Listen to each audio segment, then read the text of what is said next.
vous n'avez pas vu.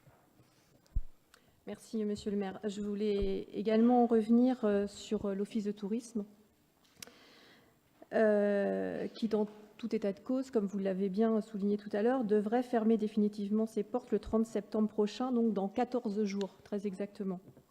Ce qui m'inquiète, c'est que, hormis votre annonce ce soir, on ne vous a pas entendu, en fait, sur le après.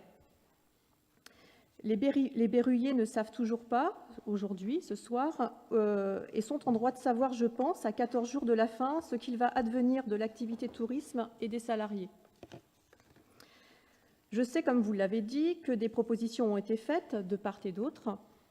De votre côté, vous proposiez de ne garder que quelques personnes en CDD pour tenir un bureau d'accueil touristique. C'est un peu réducteur lorsque l'on connaît les véritables missions d'un office de tourisme et les compétences de son personnel. De son côté, le personnel, comme vous l'avez dit tout à l'heure, a suggéré de continuer sa mission jusqu'au 31 décembre. Nous attendons de voir la suite. Au final, dans tout cela, ce sont quand même des personnes, comme vous et moi, qui, à la date du 16 septembre, à la date d'aujourd'hui, ne savent toujours pas quel avenir les attend dans 14 jours. Et je trouve ça dramatique. Alors, comme vous l'avez dit également, au 1er janvier prochain, le tourisme sera transféré à l'agglomération.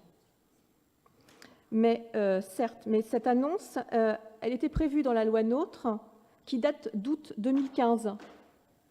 À 3 mois de l'échéance, comment envisagez-vous ce transfert? Quel projet avez-vous construit avec le président de l'agglomération de Bourges afin de ne pas transférer, comme je l'ai déjà dit plusieurs fois, une coquille vide, mais une vraie plus-value portée par l'Office de tourisme avec de vrais professionnels qui connaissent le territoire et leur métier. Merci. On va passer